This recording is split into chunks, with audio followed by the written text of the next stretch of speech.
Alhamdulillah, alhamdulillahilladzi ja'alana mu'minina wa muhibbina.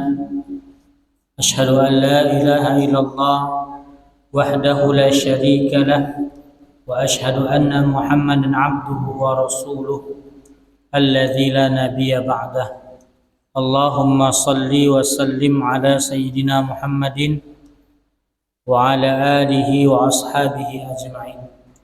Rabbi a'udzu bika min hamazati syayatin wa a'udzu bika rabbi an yahdurun. Subhanaka la ilma lana illa ma 'allamtana innaka antal alimul hakim. Wa la haula wa la quwwata illa billahil aliyyil azim. Faqala ta'ala fi kitabihil karim wa huwa asdaqul qailin.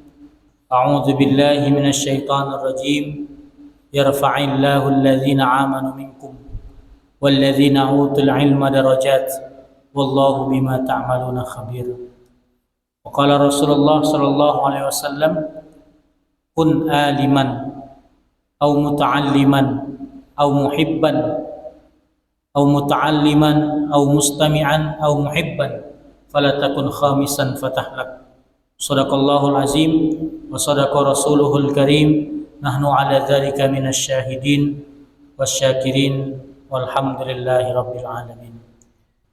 Ma'asyiral muslimin wal muslimat, al mukarramun wal mukarramat yang sama-sama kita hormati segenap pengurus Masjid Izzatul Islam, ketua kita Bapak Yusrizal dan juga beserta jajaran, bapak-bapak, ibu-ibu, jamaah yang insyaallah Allah Subhanahu wa ta'ala menurunkan hidayah, menurunkan ampunan, menurunkan segala kebaikannya kepada kita yang hadir ini. Amin ya rabbal alamin. Pertama dan tentunya selalu senantiasa paling utama, kita ucapkan rasa syukur kita dengan ucapan alhamdulillah ya rabbil alamin. Rasa syukur itu harus senantiasa ada di dalam diri kita sehingga Allah Subhanahu wa ta'ala menjadikan kita hamba yang terpilih. Karena manusia ini tempat ada satu sifat yang Allah Subhanahu wa ta'ala gandengkan saat kita lahir. Wa khuliqal insanu halu'a wa idza massahu syarru jazua wa idza massahul khairu manu'a illal musallin. Jadi kata Allah, kita manusia ini Allah ciptakan dalam keadaan berkeluh kesah. Idza massahul syarru jazua, kalau dia diberikan kesulitan, kesempitan, kesusahan, dia akan jazua. Jazua itu ngeluhnya berkepanjangan. Kalau dia diberikan kebaikan, wa idza massahul khairu manu'a, kalau dia diberikan kebaikan, kelapangan, dia akan menjadi wong yang sangat kikir. Kalau ada kesulitan disebarkannya, kalau ada kebaikan disimpannya dia. Sebenarnya itu sifat yang sudah tertanam di dalam diri kita. Mana cara ngubahnya? Illal musallin, kecuali wong yang tekun dalam melaksanakan sholat. Jadi sholat itu, kita melaksanakan sholat ibadah itu selain kewajiban dalam rangka menghilangkan sifat buruk dalam diri kita. Maka sholat itu tanha anil fahsya'i wal munkar, akan menghilangkan sifat buruk dalam diri kita. Yang sifat buruk itu tertanam bahkan sejak kita lahir, sejak kita diciptakan, ditanamkan. Ketika mendapatkan kesulitan selalu berkeluh kesah, nyalahkan ini, nyalahkan itu. Tapi ketika mendapatkan kebaikan, kalau dapat harta itu dipendamnya, kalau dapat jabatan itu dibuatnya untuk bersenang-senang dan lain sebagainya. Itulah sifat kita, illal musallin, kecuali kita senantiasa menjadi manusia yang sholat. Maka yang dipinta oleh Nabi Ibrahim Rabbi ja'alni muqimas shalah wa min dzurriyyati Rabbana wa taqabbal du'a. Ya Allah, jadikan aku ini muqimas shalah, wong yang senantiasa mendirikan dan menjaga salat. Wa min dzurriyyati, dan juga anak cucu keturunan. Jadi salat itu menjadi inti, sehingga salat itu kage mengubah kita jauh lebih baik.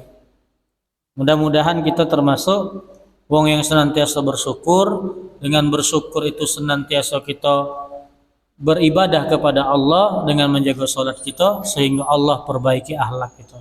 Amin ya rabbal alamin. Salawat dan salam semoga selalu tercurah kepada junjungan kita, suri tauladan kita, Nabi besar Muhammadin sallallahu alaihi wasallam.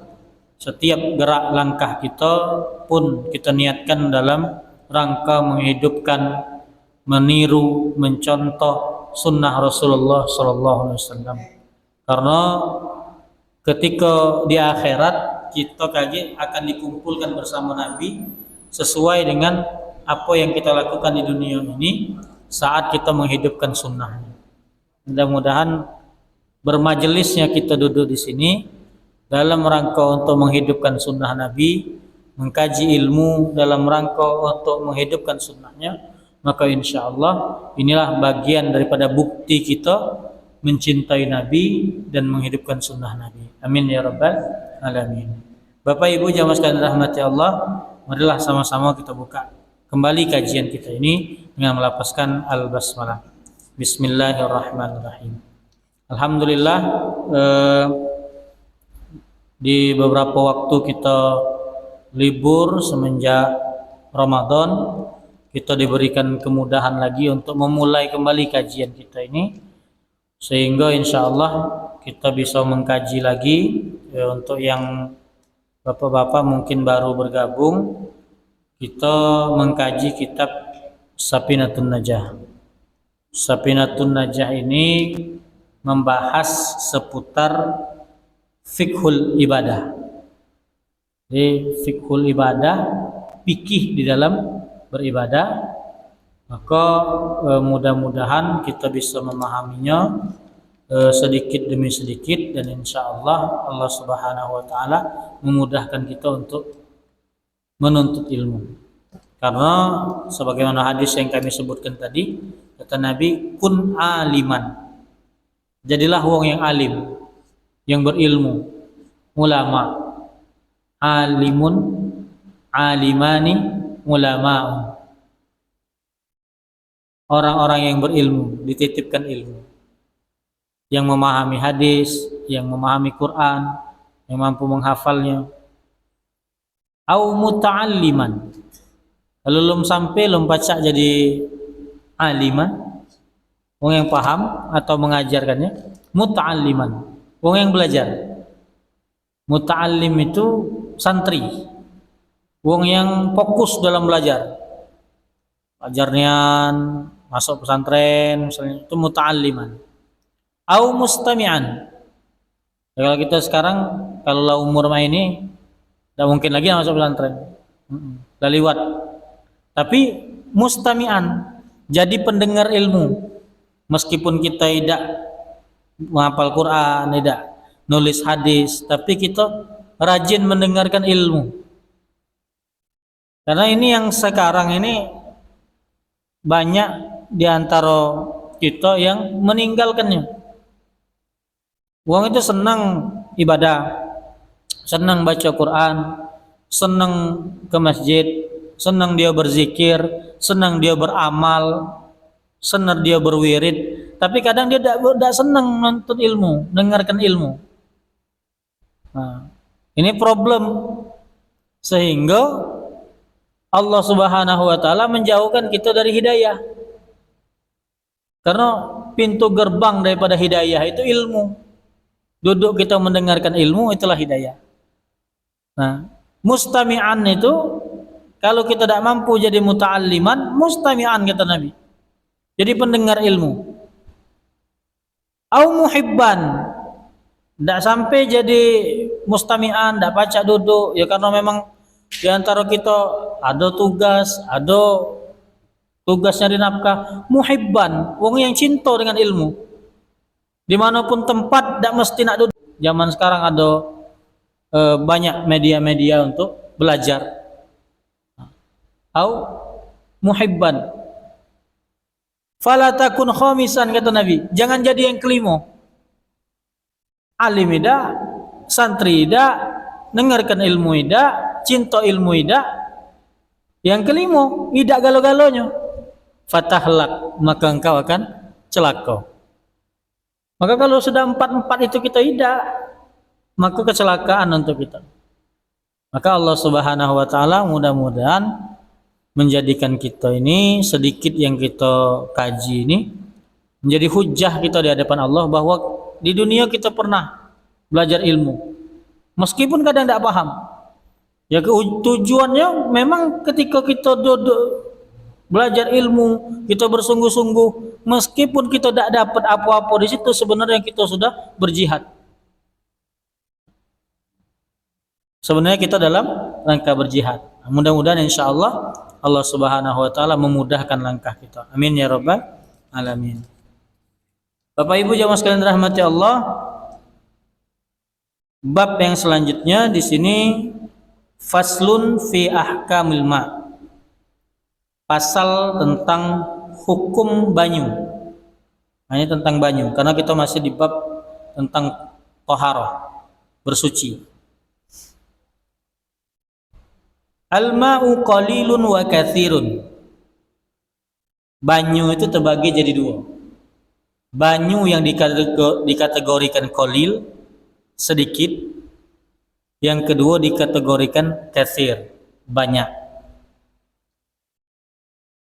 Apa yang disebut dengan fal qalil, apa yang disebut dengan banyu yang dikit? Madunal kullatain, yang kurang dari 2 kullah. Nah, istilah 2 kullah ini biasanya sudah terserap ke bahasa kita, bahasa Indonesia.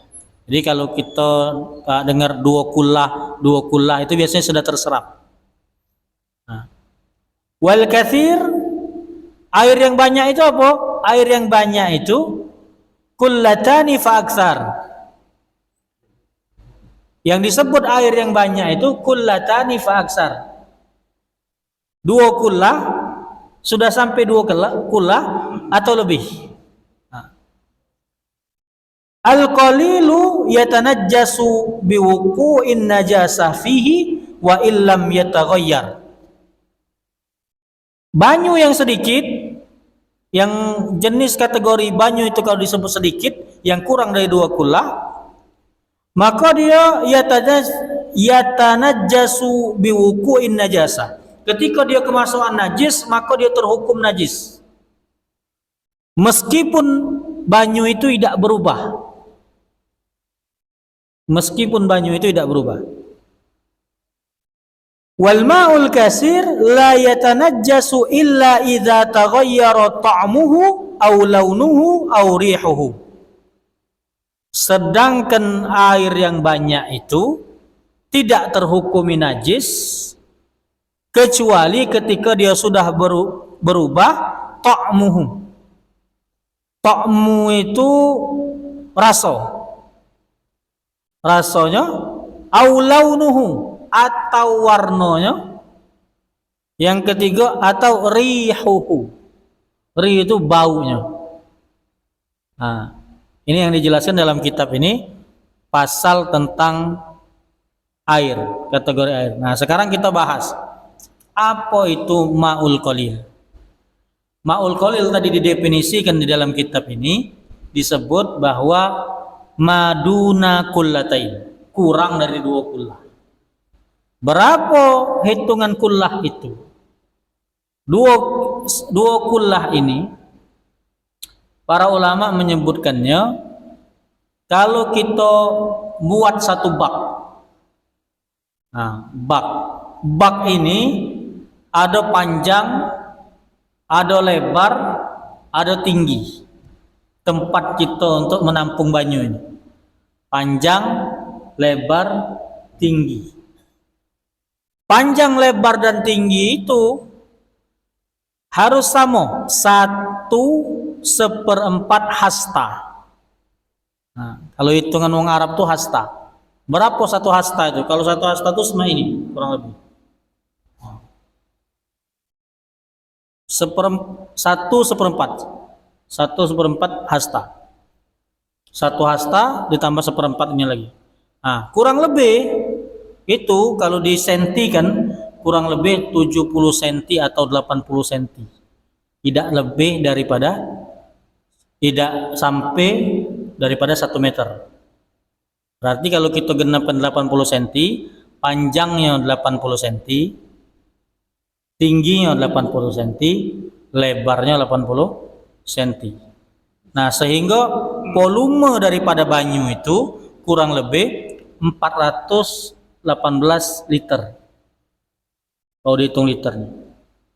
Jadi volume daripada banyu itu kurang lebih 418 liter. Jadi kita bisa nakar deh. Makanya kita kalau sudah punya bak di rumah itu usahakan bak itu berukuran yang lebih daripada 2 kula. Sehingga dia tidak terhukumi ma'ul qalil. Jadi kalau sudah disebut dengan ma'ul qalil berarti 2 kulahnya kurang daripada 2 kula. Nah, kalau kita sudah jengok ini ada wadah banyu Oasis namanya yang kita minum ini. Nah, ini terkategorikan sebagai ma'ul qalil, banyu yang sedikit, karena dia tidak sampai 2 kula. Nah, ketika banyu ini kita letakkan di sini, kemudian kita buka, di pojok itu ada kawan galak cecek kan, empung aja sini. Ya, dia buang kotorannya. Tapi yang masuk ke dalam ini tidak galo-galonya. Cuman dikit nian. Dikit nian yang masuk sini. Set. Nah, zat banyu ini meskipun dia la yataghayyar, tidak berubah. Tidak berubah, tapi dia sudah terhukumi najis. Dia kemasukan najis meskipun dia tidak berubah karena dia kurang dari 2 kula. Sehingga banyu ini sudah pertama tidak bisa lagi diminum. Siapa galak minumnya? Dan tidak bisa lagi dipakai untuk bersuci. Nah, ini catatan kita. Tidak bisa lagi dipakai untuk bersuci. Karena dia kurang daripada 2 kula. Bagaimana kalau banyu di bak kita? Nah, ketika dia lebih dari 2 kula, maka hukumnya tadi, kita jengok kaedahnya tadi, kalau dia 2 kula atau lebih, maka ketika dia kemasukan najis, bak kita itu tidak tertutup. Masuklah yang di pucuk tadi. Datanglah. Nah, maka kita harus pastikan salah satu dari 3. Kita pastikan dulu salah satu dari 3. Karena airnya sudah lebih dari 2 kula, air itu kemasukan najis. Maka kita pastikan dulu sebelum kita bersuci pakai banyu itu 3 hal. Salah satu dari 3 hal. Pertama, rasanya. Kalau kita nak pastikan rasanya ini caknya agak mana? Ya. Apa pahit, apa mana? Nah, tapi di sini disebutkan ta'muhu atau launuhu, warnanya. Berubah tak warna banyu di bak tuh? Kalau dia putih bagus, berubah jadi kuning, nah berarti dia berubah. Dia sudah termasuk terhukumi ma'ul mutanajjis. Air yang terkena najis. Kemudian apalagi rihuhu. Rihu itu baunya. Kalau baunya sudah berubah berarti dia sudah terhukumi najis. Itu karena kalau kita ada di bak. Nah, kalau tidak berubah maka air itu berarti dia masih suci. Nah, ini penting karena apa? Karena ada 4 jenis air. Ketika kita sudah tahu bahwa ada jenis air, ada kategori air yang sedikit dan air yang banyak, maka kita akan memahami 4 jenis air ini. Apa 4 jenis air itu? Yang pertama, air itu ada air yang thahir. Ini banyu, dia suci bagi dirinya dan bisa mensucikan yang lain. Airnya suci dan bisa mensucikan yang lain. Bisa mensucikan yang lain. Airnya itu ada air sungai, ada air danau, air laut, mata air, embun, sumur, ya. Sumur ada 7. Apa yang hujan, air hujan. Ada 7. Jadi air-air itu kita pakai airnya hukumnya suci dan bisa kita pakai untuk bersuci. Kita pakai bersuci. Kita nak ke masjid tadi hujan deras. Nak berwuduk di bak dekat banyu. Pakai banyu hujan. Boleh. Boleh. Jadi kalau kita lagi di pantai tengah laut berwuduk dengan banyu laut boleh. Air laut itu hukumnya suci. Bahkan yang ada di laut itu, hewan yang ada di laut itu suci. Bahkan bangkainya pun, bangkai ikan itu suci. Nah, 2 hewan yang bangkainya suci, ikan dan juga belalang. Suci. Nah, jadi itu harus kita ingat bahwa ada jenis banyu yang tahirun li nafsihi wa mutahhirun li ghairihi. Suci dan mensucikan. Yang kedua, tahirun li nafsihi wa ghairu mutahhirun li ghairihi. Ada jenis banyu yang dia suci tapi dia tidak bisa mensucikan yang lain. Tidak bisa menjadi tempat media untuk bersuci. Ada 2. Nah, ada 2 jenis. Yang pertama, air yang bercampur dengan zat yang suci. Air yang bercampur dengan zat yang suci. Banyu apa? Banyu kopi, banyu teh, banyu susu, banyu bandrek. Banyaklah. Ya. Kalau ada kate banyu, ada banyu kopi, nak berwuduk pakai banyu kopi. Kita baca. Kita baca. Karena dia tidak bisa mensucikan. Atau beristinja pakai banyu teh, tidak baca. Tidak boleh, tidak menghilangkan hukum najis. Ya? Tidak menghilangkan hukum najis. Aqua lagi habis. Ada kencing budak bayi di karpet kita ini. Ada kopi semalam. Dicoro ke? Maka hukum najisnya tidak hilang. Masih tetap ada najis di situ. Karena air ini meskipun dia suci, tidak bisa mensucikan yang lain. Yang kedua, jenis yang kedua, yang tahirun li nafsihi wa ghairu mutahhirun li ghairihi, yang jenisnya suci tapi tidak bisa mensucikan, ma'ul musta'mal. Nah ini, ma'ul musta'mal. Apa ma'ul musta'mal itu? Air yang sudah pernah dipakai bersuci. Nah, banyu yang sudah pernah dipakai bersuci. Kita ngambil wudhu di keran. Keran itu ditampung pakai ember. Nah, di bawah gitu. Ember. Maka air yang netes kepada ember itu disebut dengan ma'ul musta'mal. Air yang sudah pernah dipakai untuk bersuci. Sehingga tidak boleh lagi kita memakainya untuk bersuci. Nah, kaitan dengan ma'ul qalil dan ma'ul kasir tadi, ketika kita bersucinya di dalam kamar mandi kita, yang tempat kita nampung air itu kecil, tidak sampai daripada 2 kula, kita berwudu atau kita mandi wajib di situ. Oh, bur di situ. Kena percikan. Kita berniat nawaitul ghusla riwafil hadasil akbari fardulillahi ta'ala.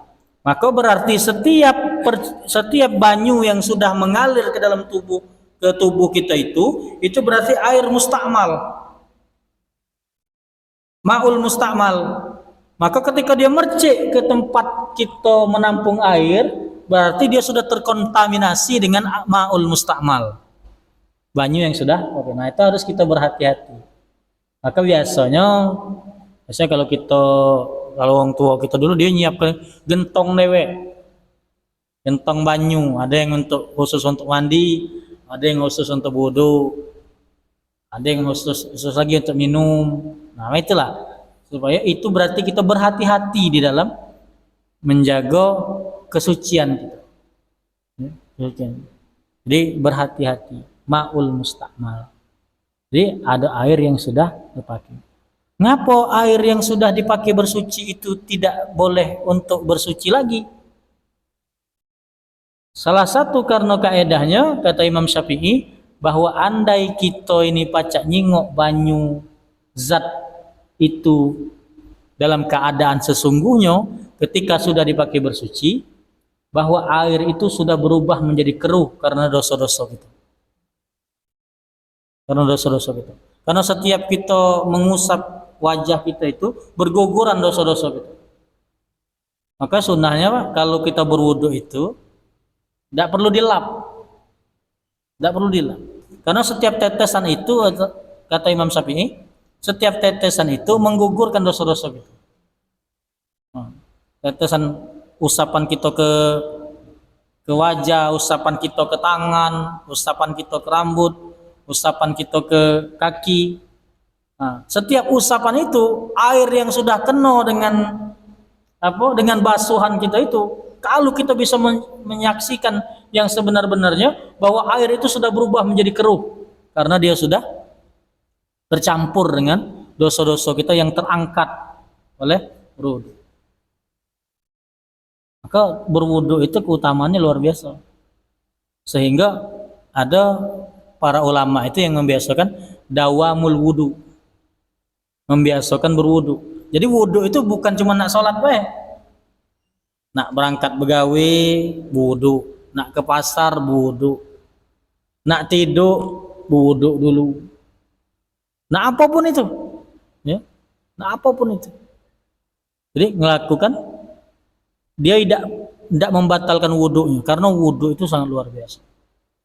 Bahkan ada seorang sahabat yang mendapatkan keutamaan ketika Rasulullah SAW itu selesai melaksanakan Isra Mi'raj. Rasulullah SAW itu langsung bertanya kepada seorang sahabat namanya Bilal bin Rabah. Ya Bilal, aku mendengar suara terompah dan malaikat Jibril menyebutkan suara terompah itu adalah milikmu ketika aku berada di surga. Amal apa yang kau miliki? Nah, ini uangnya masih di dunia, masih hidup, tapi suara sendalnya itulah kedengaran di surga. Itu canggih itu Pak, hebat. Ya. Kalau kita nih suara sendal kita lah kejingan di masjid, berarti kita memang ahli masjid. Pengusaha masjid. Ini suara sendal itulah kedengaran di surga. Kata Bilal bin Rabah, ya Rasulullah, tidak ada amalan apa-apa kecuali satu amal yang aku lakukan terus menerus. Apa itu? Setiap kali selesai aku berwudu dan aku mendawamkan wudu, aku sholat 2 rakaat. Nah Bilal itu melakukan amal yang amal itu dia kasih tunjuk tahu dengan Nabi. Dia tunjuk tahu dengan Nabi, kata Bilal, setiap aku selesai berwudu, aku sholat 2 rakaat ya Rasulullah. Maka sholat itu disebut dengan sholat sunnah syukril wudu. Nah, syukril wudu. Dan para sahabat itu luar biasa, termasuk Bilal luar biasa. Dan Nabi Muhammad menyepakati itu. Nabi Muhammad menyepakati amal itu. Sehingga dia berwudu. Dengan itu yang kita anggap hal yang bukan amalan yang besar, tapi dengan itu suara terompah Bilal itu terdengar di surga. Nah, jadi keutamaan kita mengkaji ini, kita lagi jadi memahami apa keutamaan kita berwudu, apa keutamaan kita tadi menjaga apik dalam menjaga diri kita daripada yang membersihkan najis dan lain sebagainya. Karena Allah Subhanahu wa taala itu mencintai amal. Yang kalau kita beramal itu kita tuh tersambung dengan Allah. Amal yang dengan ilmu itu rasanya beda. Sehingga orang yang mudah untuk beristiqomah dalam beramal itu karena dia sudah berilmu. Kita dari ilmu, kita sudah tahu ilmunya tadi. Oh, Bilal bin Rabah itu setiap selesai wudhu dia melakukan sholat sunnah. Sehingga ketika kita masuk masjid, kita berwudhu, kita tidak cuma sholat tahiyatul masjid, tidak cuma sholat qobliyah. Nah, dengan mengamalkan itu, maka Allah Subhanahu wa taala menambah cintanya kepada seorang hamba. Nah, jadi jenis yang kedua tadi tahirun li ghairihi wa ghairu mutahhirun li ghairihi. Jadi untuk suci, zatnya suci tapi tidak pacak mensucikan. Ada dua, yaitu yang tercampur dengan zat yang suci dan yang kedua yang sudah dipakai untuk bersuci atau disebut dengan ma'ul musta'mal. Yang ketiga jenis banyunya tahirun li nafsihi wa mutahhirun li ghairihi wa makruhu isti'maluhu. Suci zatnya, bisa mensucikan, juga bisa dipakai untuk bersuci, tapi makruh untuk memakainya. Makruh untuk memakainya, kata para ulama disebut dengan ma'ul musammas. Ma'ul musammas itu banyu yang terkena langsung dengan cahaya matahari. Nah, banyunya jadi panas. Nah, kita pakai wudu. Sebenarnya banyu itu boleh dipakai wudu, tapi makruh. Maka sebagusnya banyu itu kita tutup, ada tutupnya, tutup, sehingga dia tidak makruh untuk dipakai bersuci. Yang keempat, ma'ul mutanajjis, air yang tercampur dengan najis. Maka pentingnya kita tahu mana golongan air itu yang kalau tercampur dengan najis dia langsung terhukumi najis. Kalau dia tercampur dengan najis, kita memastikan 3 hal dulu. Yang sudah sampai 2 kula atau yang belum sampai 2 kula. Nah, itu bab tentang ahkamul ma, hukum banyu. Sehingga kita kalau di rumah kita harus paham, harus mengerti, ya, harus bersih. Bahkan kemarin kita belajar tentang izalatun najas, menghilangkan najis. Bagaimana cara menghilangkan najis? Bahkan kemarin ada istijmar. Istijmar itu kan menghilangkan najis dengan batu. Kalau sekarang medianya tisu. Nah, bahkan salah satu syaratnya untuk menghilangkan najis dengan beristigmar atau sejenisnya itu, batu atau sejenisnya atau tisu ini, permukaan yang nak dipakai untuk menghilangkan najis itu harus kering. Kemarin kita ulang, harus kering. Misalnya najisnya di sini, nah dikit. Nah, yang dipakai untuk menghilangkan najis itu ininya harus kering, sehingga hukum najis di sini, nah, hilang hukum najisnya. Itu syaratnya. Tapi kalau ada najis, kita lap dengan yang basah, karena kita nak menghilangkan najis itu dengan media tisu yang merupakan bagian dari istijmar juga. Kita pakai sekarang ada disebut dengan tisu basah, maka sama-sama basah itu tidak menghilangkan hukum najisnya. Meskipun zatnya hilang, tapi hukumnya tidak hilang. Nah, basah dengan basah itu tidak menghilangkan hukumnya. Sehingga kaki ya kita mesti sarung dengan tisu basah kena kencing anak. Kita pakai salat. Kita tidak tahu tadi yang itu ilmunya. Sehingga kita tidak terasa bahwa salat yang kita lakukan itu batal karena kita menanggung najis. Nah, jadi pentingnya kita memahami bahwa air itu ada kategorinya, ada hukumnya, dan ada yang jenis-jenisnya. Jenis-jenisnya. Bapak Ibu jamaah sekalian rahmati Allah, 5 menit lagi nih. Nah, 5 menit lagi ini